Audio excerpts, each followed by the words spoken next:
Assalamualaikum warahmatullahi wabarakatuh. Perjalanan PBK kali ini napak tilas di wilayah Cianjur dengan tripper kita Bapak Uje. Di belakang ada Kang Baba, terus Patias, belakang lagi ada Bang Imam.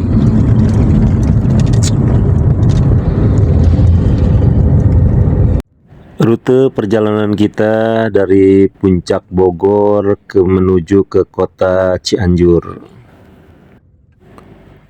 Dari kota Cianjur dapat mengambil arah menuju Jalan Raya Cianjur Sukabumi.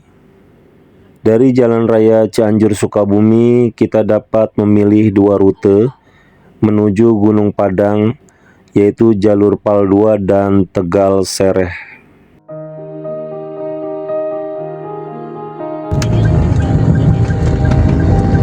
Sudah di depan lagi gunung.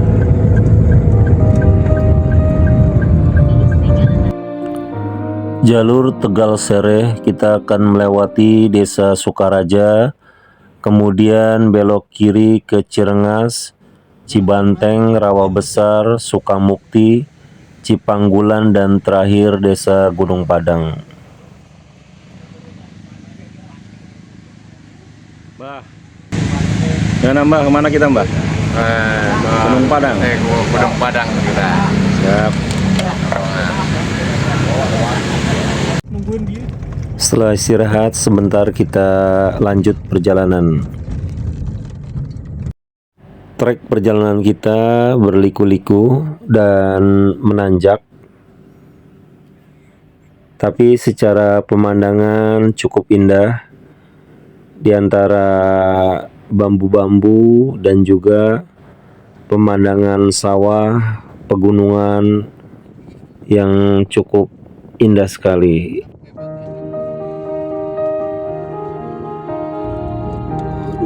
Dewi Kuan Im.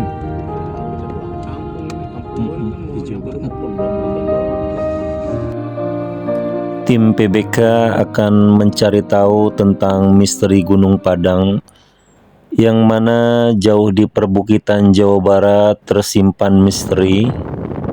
Sebuah bukit berbentuk aneh yang dipenuhi batu-batu aneh yang tersusun membentuk teras yang disebut Gunung Padang. Ada beberapa cerita atau mitos tentang piramid tertua di dunia.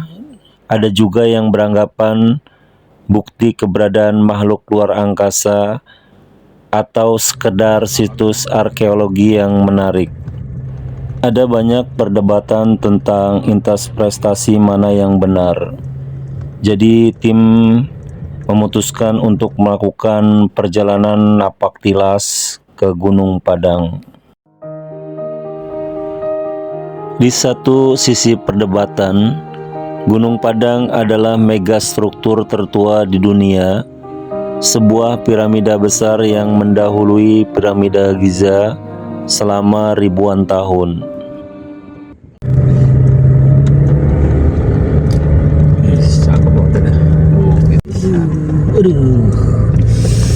Kita lihat top ini. Apa namanya Padang ini? Terang? Padang tuh terang, cahaya terang. Cakep bro. Lanjut bang. Perjalanan. Perjalanan Gunung Padang. Terang. Kita petani-petaninya naik ke Supra. Iya, gila gede. Kalau motor metik mah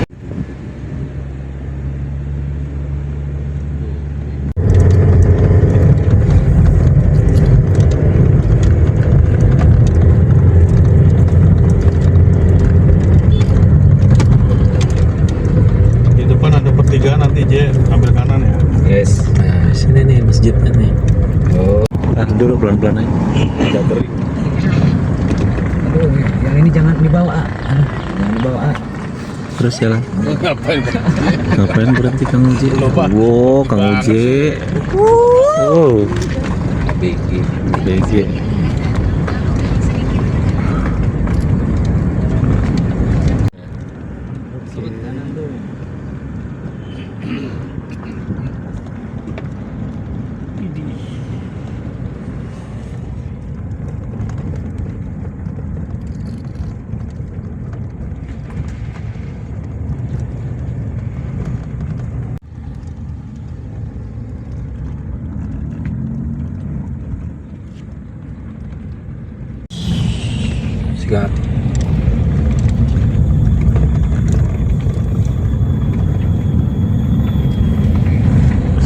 agak sempit sini. Iya, kecil tapi tadi depannya gede. Sini doang, awas mepet batu. Kanan juga boleh.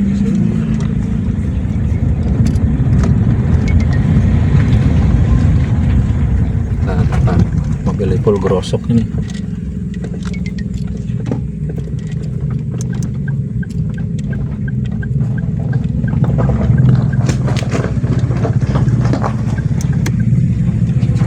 Termengikul pinggirin tuh kena rumputnya dia. Gerosok dia. Kalau nggak gerosok. Ya, bawa karung nggak bang Bapak? Lagi jemur apa nih? Kacang. Ibu-ibu.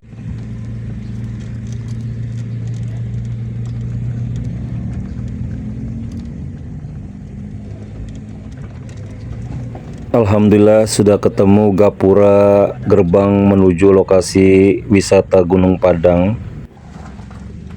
Untuk rute jalan agak menyempit jalannya. Di gerbang awal kita ada bayar sekitar 5.000 dan menurut informasi nanti di loket juga akan bayar sekitar 5.000 untuk biaya kebersihan.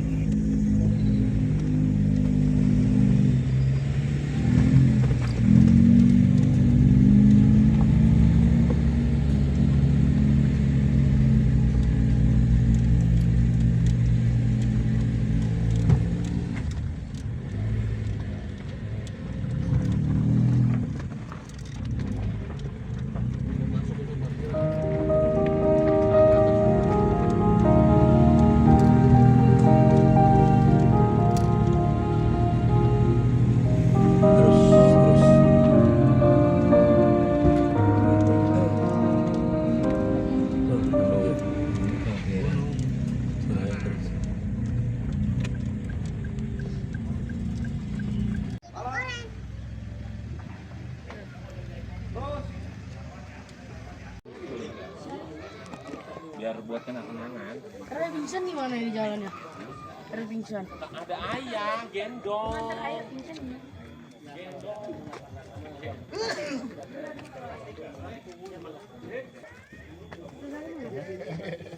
Warahmatullahi wabarakatuh. Selamat pagi semuanya. Kita baru saja sampai di situs Gunung Padang. Yang kita tahu situs Gunung Padang ini adalah sejarah dari Parahyangan. Ini sumur kahuripan ya, fungsi dari kegunaannya insya Allah untuk pengobatan menurut kepercayaan di situs Gunung Padang.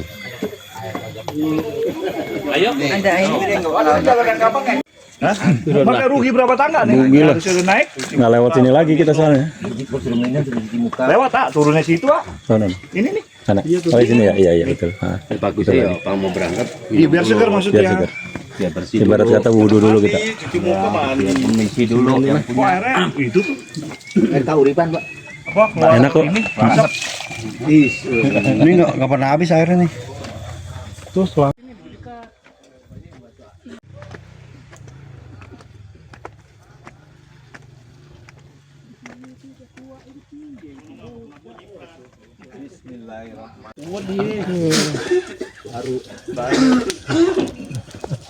Sampai sana nyesek. Oke, perjalanan kita lewat 700 tangga saja.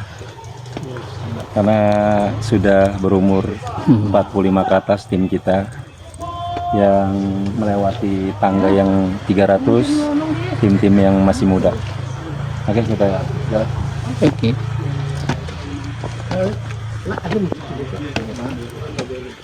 Nah Imam. Biasa. Oke.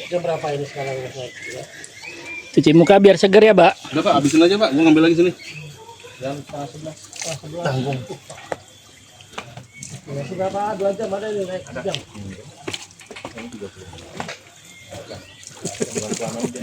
Iya diguyang itu diguyang. Waras. Gitu. Waras. Tadi ini yang pamungkas yang bagian ngambil. Wih, ngambil belum? Iya. Itu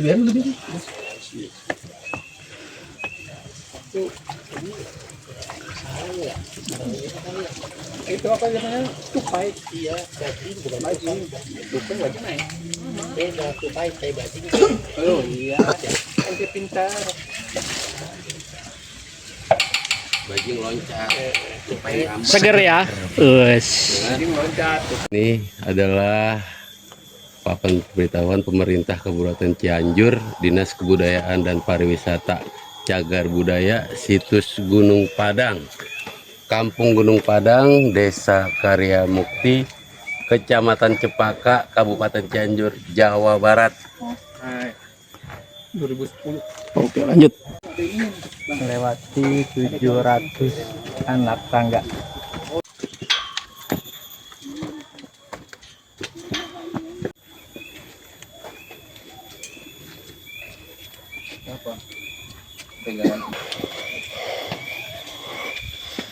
Oke.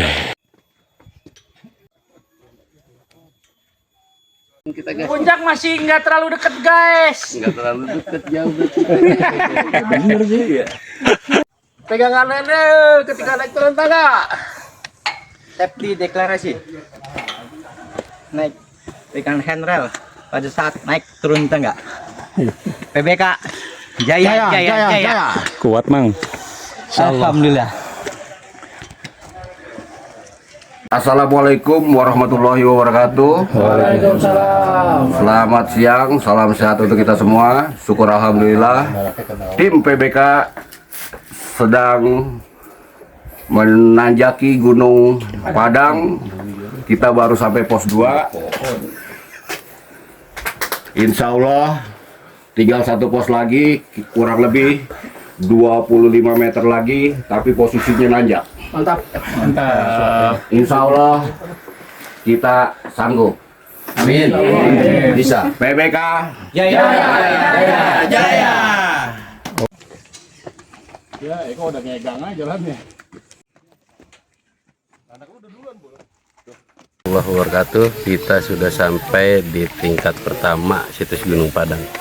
Di sini ada narasumber yang bisa kita gali secara informasi sejarah situs Gunung Padang. Assalamualaikum, Pak. Salam, Pak. Namanya siapa? Saya Kang Ajep. Saya Kang Baba. Oh iya. Bisa tolong ceritakan, gimana sejarahnya situs Gunung Padang ini? Ya, insyaallah. Kita sambil ini aja ya, sambil Santai. jalan aja dari teras 1 sampai ke teras ke-5, karena sebenarnya Gunung Padang ini adalah salah satu cagar budaya nasional yang terdiri dari 5 teras atau 5 undakan. Jadi Gunung Padang identik istimewanya ini mengandung serba 5. Oh, serba. Nah, yang pertama ada 5 teras. Ini sekarang kita lagi di teras 1. Teras 1. Nah, di teras 1 ini terdapat sebuah ruangan, ada berbentuk kotak persegi, lalu ada pintu masuknya ini. Oh, ini. Ini kalau dicerita masyarakat lokal turun temurun, ini sebagai ruangan aulanya. Oh, gitu. Nah, jadi salah satu tempat atau lokasi yang dulu oleh nenek moyang atau leluhur mereka pertama melaksanakan suatu perkumpulan atau semacam ritual upacara itu di awal dari sini. Oh, di sini. Nah, karena kegiatan mereka dulu peribadatannya itu ritualnya itu mereka dilaksanakan secara bertahap. Pertama dari sini, terus ke teras selanjutnya, kedua, ketiga, keempat. Nah, untuk peribadatan yang sangat sakralnya mereka diakhiri di teras kelima. Oh, di teras kelima. Nah, Itu jadi teras terakhir ya? ya di teras terakhir yang dianggap teras yang paling sakral. Nah, jadi lalu situs ini dikelilingi sama 5 bukit. Oh, 5 bukit. Nah, sebenarnya bukit yang melingkari ininya juga ada 5. Ada 5 bukit apa aja itu? Nah, sebelah baratnya ada Gunung Karuhun atau Bukit Karuhun, ada Bukit Empet, Gunung Melati, Pasir Malang, dan Pasir Domas. Pasir Domas yang di bawah itu. Lalu Gunung Padang ini orientasi arahnya itu menghadap ke arah utara. Ke arah utara. Nah, jadi setiap tempat Arah utara itu arah kiblat ya? kalau kiblat agak geser berapa derajat ke sini. Jadi setiap tempat peribadatan di Jawa Barat itu menghadapnya ke arah Gunung Gede atau Gunung Pangrango. Nah, kalau Candi Borobudur menghadapnya ke arah Gunung Merapi. Oh, Gunung Merapi. Ya. Jadi Gunung Padang ini menghadapnya ke arah Gunung Gede yang menghadap 5 gunung sejajar. Iya, iya. Yang pertama ada Gunung Pasir Domas, Pasir Kogo yang belakang. Lalu sananya ada Gunung Cikancana yang di dalamnya itu ada terowongan kereta sama pegan. Terus Gunung Gede dan Gunung Pangrango. Jadi ada 5 juga. Lalu sudut batunya sudah dikaji oleh berbagai ilmuwan. Ternyata sudut ininya, persegi ininya 85% dari 3 sampai 9, banyaknya sudut 5 atau sudut pentagonal. Dari 3 sampai 9 Pak ada. Iya. Nah, lalu juga ada 5 gerbang. Dari teras ke 1 yang menuju ke teras 2 itu ada 5 gerbang juga. Nah jadi istilah bangunan zaman dulu menurut ilmuwan itu kan ada candi, ada piramid, ada punden berundak. Nah untuk Gunung Padang ini bukan candi atau piramid karena menurut berbagai penelitian bahwa situs ini tuh diperkirakan dibangunnya jauh sebelum ada candi dan piramid. Oh seperti itu. Nah karena ini adalah punden berundak. Kalau dapat juga hasilnya ini bukan tempat hunian, tempat menetap atau tempat tinggal. Kalau tempat hunian harus ada atap, ada dinding, ada pintunya gitu. Ini tidak ketemukan. Nah akhirnya tahun 1985 tersebut dapatlah kesimpulannya oleh berbagai ilmuwan bahwa kegunaan atau fungsi Gunung Padang ini pada waktu zaman dulu digunakan oleh leluhur nenek moyang, yaitu oleh mereka digunakan sebagai sarana tempat peribadatan atau tempat peribadahan orang dulu, atau istilahnya identiknya tempat pemujaan orang dulu. Iya. Emang kalau melihat kepada agama dulu belum ada. Agama baru ada animisme, dinamisme, tetapi katanya yang sini tuh sudah monoteisme, sudah mengena kepada Sang Maha Pencipta. Itulah tempat pertemuan juga. Nah, tidak ada dindingnya, tidak ada atapnya. Jadi begini aja, terbuka nyatu sama alam. Iya. Dan ada 5 pundakan. Nah dulu yang diduga oleh ilmuwan sejarahan Belanda, karena di sejarah Pak Gunung Padang ini sebenarnya tidak ada istilah kapan Gunung Padang ini diketemukan. Jadi jauh sebelumnya ini sudah diketemukan. Mulai tercatat itu kalau di sejarah oleh sejarawan Belanda itu pada tahun 1891 oleh Verbeek, orang Belanda. Lalu dilanjutkan Nicolaas Johannes Crom atau Hendrik N.J. Crom pada tahun 1914. Nah kalau masyarakat sekitar ini jauh sebelum orang Belanda pun masyarakat sekitar ini tempat ini udah tahu, udah ada, bahkan udah digunakan. Karena secara cerita turun-temurun masyarakat lokal ini bahwa ini sebagai tempat keramat. Jadi dari dulu pun sudah banyak orang yang datang ke sini, tapi bukan yang istilah rekreasi atau wisata atau sekedar foto atau lihat-lihat batu, tapi mereka yang semacam meditasi atau tirakat atau berdoa. Nah itu secara, jadi jauh sebelumnya sudah diketemukan. Nah tetapi dilaporkan kembali itu sekitar tahun 1979 oleh masyarakat sekitar ini. Diantaranya ada satu tokoh dulu namanya Abah Andi, dulu kakek saya dulu yang memegang ini atau sesepuh sini atau juru kunci lah dulu yang melaporkan ke pemerintah, ke kebudayaan pun, ke Kasih Kebudayaan. Beliau 3 orang ya, Mbak Suma, Mbak Andi, Mbak Suma, Pak Jana Abili. Untuk dikukuhkan. Iya, untuk dilaporkan. Karena kalau dulu kan ini belum diduga mengenai sejarah karena sudah dibuka. Karena ini Pak dulu masih tertutup oleh semua belukar. Oh gitu. Sebagian, jadi cuman tempat-tempat yang dianggap sakralnya dulu yang sudah jelas. Jadi sebagian masih tertutup. Nah, gitu cara. Dilaporkan tahun 1979, lalu tahun 88 satu diadakan penelitian oleh berbagai lembaga disiplin ilmu dari Puslit dan Puspan, Pusat Penelitian Nasional tentang batu-batu ini. Nah, sampai resminya tahun 1985. Itu resmi disebut situs atau benda cagar budaya karena dulu undang-undang yang menaungi tentang kepurbakalaan, Undang-Undang Nomor 5 tahun 1992 tentang benda cagar budaya. Nah, sekarang ada undang-undang yang baru, Undang-Undang Nomor 11 tahun 2010 tentang cagar budaya, warisan budaya yang bersifat kebendaan. Nah, dulu Pak, yang diperkirakan menurut Verbeek dan N.J. Crom, dulu diduganya ini kuburan Pak, makam. Nah, karena di ada lokasi percis bentuknya. Nah, pada waktu itu oleh Verbeek dan N.J. Crom diteliti secara intensif, hanya dugaan tadi makam, akhirnya ditinggalkan dan dibiarkan. Lalu sudah dilaporkan kembali pada tahun 1999 tersebut sampai resmi tahun 1985 baru diadakan ekskavasi Pak, penggalian. Nah, jadi dulu yang diduga oleh Verbeek dan N.J. Crom ini kuburan atau makam sudah digali Pak, di ekskavasi ke bawah, ternyata di dalamnya tidak diketemukan adanya tulang belulang atau bekas kerangka orang meninggal dikubur, tapi masih batuan-batuan. Nah makanya pada waktu itu dapatlah hasilnya bahwa tempat ini bukan tempat penguburan atau pemakaman karena Iya. tidak diketemukan tulang-tulang dan kerangka orang meninggal kubur.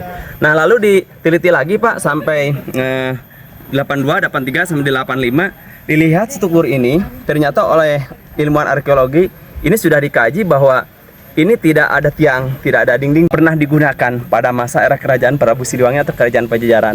Dalam arti bahwa jauh sebelumnya bahwa sebenarnya tempat ini sudah ada, cuman pada masa kerajaan pernah digunakan.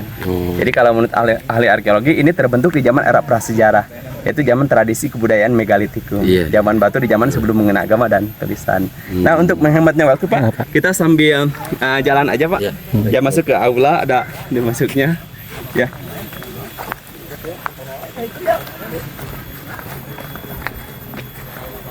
Nah di sini Pak ada ini kan pintu masuk ya.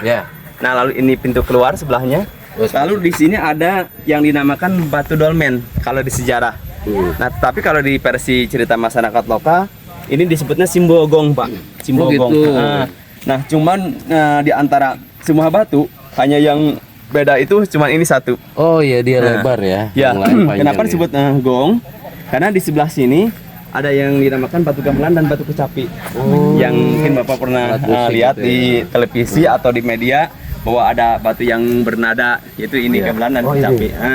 Nah jadi ini Pak, kalau di cerita masyarakat ini simbogongnya, tetapi kalau versi arkeologi ini namanya batu dolmen, batu altar atau meja batu, karena pada waktu zaman kebudayaan megalitikum benda-bendanya kan ada menhir, ada dolmen, ada dakon. Itu. Ini adalah dolmen, batu altar atau meja batu. Nah katanya si batu ini dulu difungsikan oleh nenek moyang leluhur yaitu sebagai sarana tempat penyimpanan sesajian untuk persembahan. Jadi katanya nenek moyang dulu itu ada ritual upacara puji syukur kepada Sang Maha Pencipta atas berlimpahnya hasil bertani atau pertanian. Naruh di sini untuk sebagai puji syukur ya, itu caranya. Hasil bumi ya. Ya gitulah. Oh ini pintunya. Ya, keluarnya Pak sini. Sini.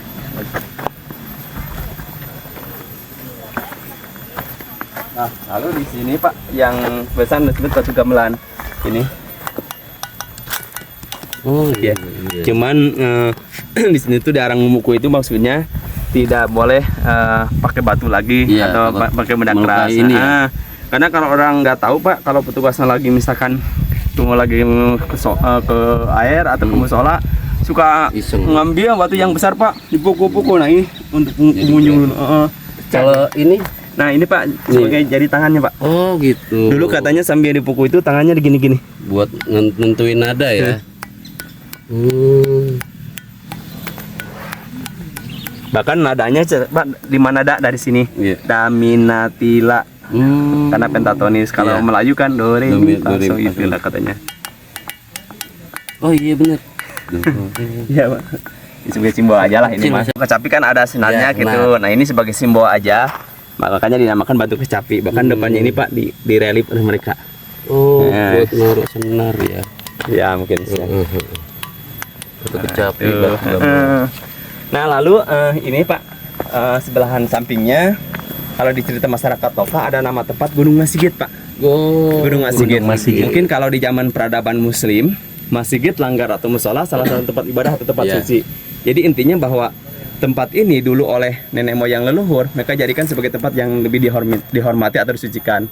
Bahkan di depan itu Pak ada yang batu miring 2. Itu sebenarnya dari dulu menurut cerita turun-temurun itu udah miring. Oh gitu. Nah ini kalau di ibaratnya meskipun dulu agak belum ada sebagai orang Pak. Oh ruku. Ya, yaitu menghadap ke arah Gunung Gede atau Gunung Agung. Di sana penasaran sama ini pundakan ini. Oh iya gitu. Apa ternyata Masigit. Nah lalu Pak dulu mereka untuk ke atas melewati ke sini Pak. Oh ini tangganya ya. Sekarang dipakai ini tuh karena udah rawan Pak. Ada kan kadang-kadang pengunjung tuh suka pingin foto di sini berjejeran, takutnya menginjak batu yang sudah longgar, takut menggelundung batunya ketiban batu gitu.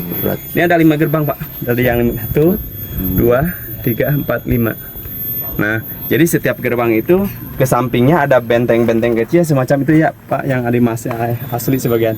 Oh itu ya. Nah makanya sekarang Pak program Insya Allah Pak Menteri katanya akan segera merekonstruksi atau renovasi Dibentuk seperti ya dahulu. aslinya katanya itu. Pokoknya ternyata daripada piramid dan candi. Pada zaman tahun sebelum kandungan. Iya, kandungannya 3 bubuk besi, tanah lempung dan pasir silika katanya. Oh gitu. Tuh, tapi masih diwajib. Jadi seperti Iya. bukan Nah gitu. Kalau kita kan sekarang semen sama pasir gitu. sama pengeras.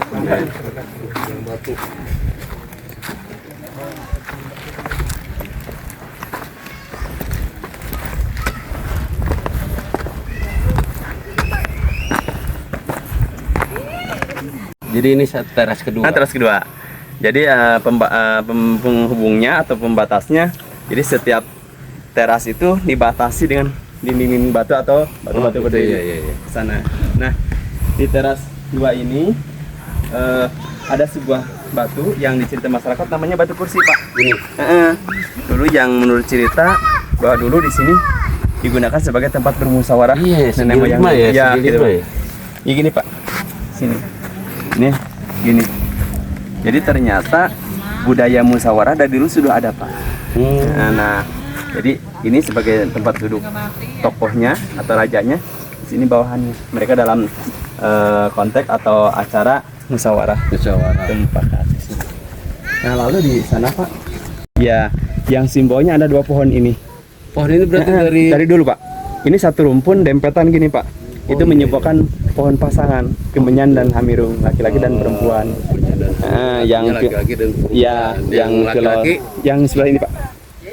Yang kemenyan. Kemenyan. Yang harum itu, Pak. Getahnya kalau dibakar ke rokok itu harum menyan. Oh iya. Itu hamirung. Hamirung. Nah, itu yang filosofi lambangnya melambangkan saling berbagi, Pak. Iya. Makanya di sana tempat mahkota dunia ini ya. Bisa lagi ini. Bahkan gugur daunnya pun tiap tahun bergantian. Oh gitu. Iya. Semacam pintu masuk atau semacam gerbang gitu. Oh gitu. Nah, di sini, Pak, ada goresan kujang. Oh iya. Kujang di sini salah satu lambang pusaka khas Sunda Jawa Barat, kujang. Iya. Kalau di Jawa mungkin keris gitu ya. Nah, kujang ini mengandung makna, filosofi atau arti. Katanya kujang itu harus kukuh kepada janji. Oh benar. Ya, jadi intinya kalau kita punya janji terhadap seorang harus ditepati. Pegang. Makanya orang Sunda itu misalnya kujang. Nah, itu. Oh iya.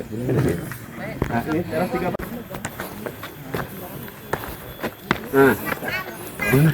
Nah, ini nih bekas cetakan apa? Nah, di teras 3 ini ada yang dinamakan dengan jejak maung. Oh ini. Nah, tetapi definisi jejak maung di sini bukan jejak maung hewan atau binatang, Pak. Karena jejaknya ini ada 9. Oh iya. Ya. Jadi menandakan angka nilai kesempurnaan itu bukan 10, tapi 9. Maung di sini diartikan dari kata bahasa manusia yang luhung. Manusia unggul. Atau manusia yang unggul. Luhung atau unggul dalam arti punya kepribadian yang sangat luar biasa. Jadi katanya dulu, Pak, si manusia yang luhung unggul itu duduk di sini, Pak. Duduk di sini. Ini tumitnya dimasukkan ke sini, Pak. Oh, Sini. ini Ya. bekas tumit Sini. ya. Lalu sebelah ke sini, Pak. Bahkan ada yang menyebutkan ini sudah kebalik, harusnya agak gitu. Ada yang menyebutkan sambil megang tongkat ke sini. Oh iya. Ini tangannya di sini, Pak. Oh. Lalu menghadap ke arah timur ke sana karena matahari itu terbit dari sana. Jadi ada yang ke sana dulu, lalu tapi sebagai arahnya tetap ke utara. Ke utara. Kali mau duduk kan sini. Kira semacam kira. Ini sini. Pak. Nah, tangannya dibuka di lebar tongkat tuh. Oh, Belanda dulu yang diduga kuburan ini, Pak. Oh, ini. Karena percis ada semacam ini, Pak. Iya. Ada yang itu batu Oh, nisannya. tonggak gitu ya. Karena kalau di budayaan kita kan kalau orang meninggal suka dipakai batu patokan. Batu nisan atau Iya. tetunggu lah kalau tetengger kalau Nah, dulu yang diduga perbek dan ejek room kuburan itu tempat ini, Pak. Nah, lalu oleh penelitian sudah dilaporkan digali ekskavasi itu di tempat ini. Ternyata di dalamnya tidak diketemukan belang-belang, tapi masih batuan-batuan aja gitu. Oke. Kita lanjut ya. Jalurnya di sini. Ya. Pundak ada jalurnya. Ada. Ini batu Kanuragan. Ya. Nah, di teras 4 ini, Pak, kalau kita perhatikan emang batuan-batuannya nggak sebanyak di tempat-tempat yang Iya, lain. yang di bawah, ya. Hanya ada ruangan ini pagar-pagar batu. Ini nggak kosong batunya, tapi kalau di dalamnya ada batuan. Lalu di sini cuma ada batu satu. Iya. Ini namanya batu pengujian, Pak, atau batu kanuragan. Nah, dulu yang dicerita masyarakat lokal pernah rame dipublikasikan bahwa atau di cerita di masyarakat lokal dulu yang dikatakan batu pernasiban. Karena pada waktu zaman dulu sama orang-orang yang semacam tirakat, batu ini suka diangkat-angkat. Ternyata tidak setiap orang bisa angkatan batu ini. Jadi nasib-nasiban itu gitu. Kadang-kadang badannya tinggi besar, kadang-kadang sedikit pun tidak bisa geser atau keangkat. Tapi herannya sama orang kecil keangkat. Itu satu-satunya cara untuk membuktikan. Iya. Dengan cara ngangkat batu ini. Gitu, Pak. Jadi dulu mah katanya sama orang-orang yang semacam tirakat di sini. Dulu itu ini mah ya. Misalkan tirakat 1 minggu misalkan. Nah, terakhirnya untuk sebagai simbol tapi dengan keyakinan kepada Sang Maha Pencipta bahwa akan tercapai atau tidak suatu hajat atau keharapan itu bisa dibuktikan dengan batu ini, Pak. Misalkan kalau keangkat katanya insyaallah Nah, gitu.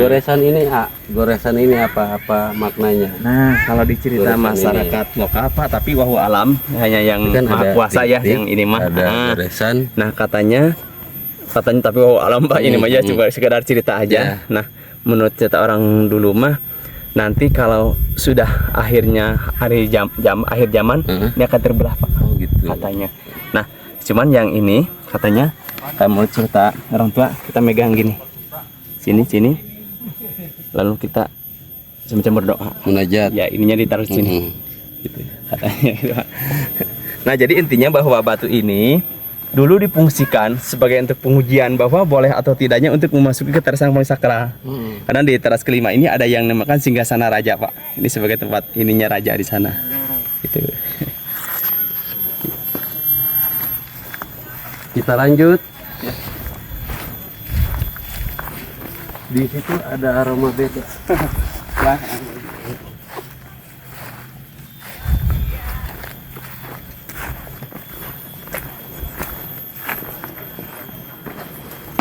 Kita sampai di kita sekarang sudah di teras kelima. Oh, ini teras kelima. Yang menurut cerita turun temurun bahwa teras kelima ini dulu yang dijadikan sebagai tempat kesakralannya ada di sini.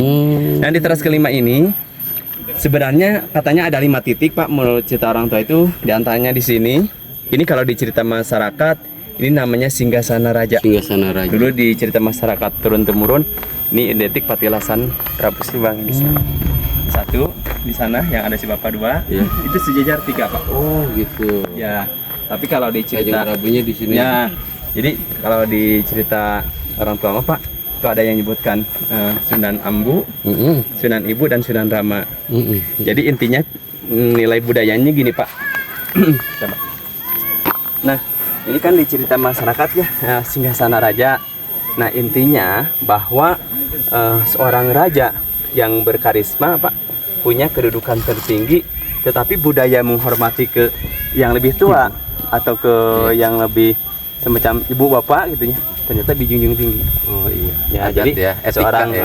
jadi seorang raja berkarisma punya kedudukan tertinggi itu bukan untuk sombong atau angkuh, tapi harus rendah hati. Kalau di Sunda ajaran induk adik. Ya. Jadi katanya, Pak, semacam penghormatan kita gini, Pak. Jadi ini ke sini, Pak. Ini sebagai sebuah penghormatan. Boleh saya praktekin? Silakan, Pak. Nanti udah ini, Pak, udah. Buka sepatu. Biasanya, Pak, juga. Ya, Tapi buka. mohon maaf, Pak. Tapi emang suka dibuka gitu.